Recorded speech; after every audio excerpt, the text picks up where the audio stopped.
This week, we have an investment property that we want to sell, but our tenants are still living in it. How do we go about it and make it a smooth process? Keep watching for the answer. Well, first, let's consider what our options are when it comes to selling the property. All in all, what I could think of are three basic options. Sell the property to your tenants if they're interested.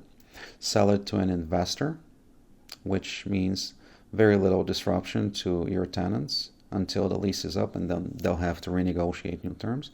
Or sell the property to buyers who actually plan and intend on living at the place, which means that your tenants will eventually have to find a different place to live.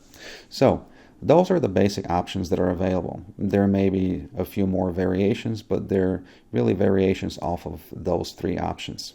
So now, how do we ensure that this is a smooth flowing process where everyone is benefiting from it and no relationships are destroyed?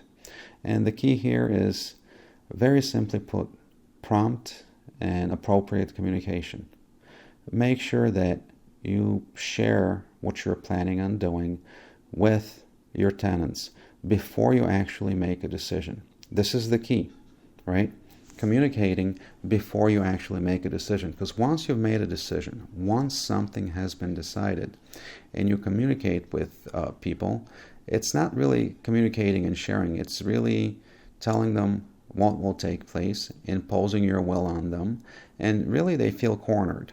So this is where, if your relationship to your tenants matters to you, you want to make sure that you do it the right way. And even if it doesn't matter, as human beings, we want to make sure that we do things the right way, because we're talking about people's dwellings where they're going to have to live. The way that I've gone about it, where I've had tenants living in the property and I had to sell it, is very, very simple.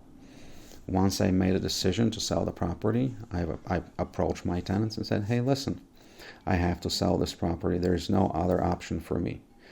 That being said, here's what we're looking at. First, I want to give you the first right of refusal. Are you interested in purchasing the property?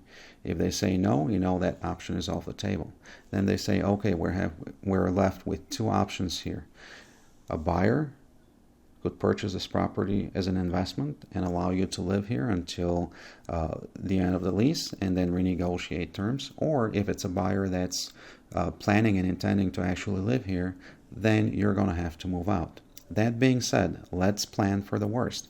How much time do you need to move out if the buyer turns out to be someone who wants to live here? If it's 30, 60, 90 days, then you can put that into the contract and avoid so many headaches and hassles down the road. I hope that this was helpful and beneficial to you. With questions, comments, and suggestions, don't hesitate to reach out. And I will not see you next week, because next week is Thanksgiving. So I want to wish all of you a very happy and safe Thanksgiving. And I will see you after that.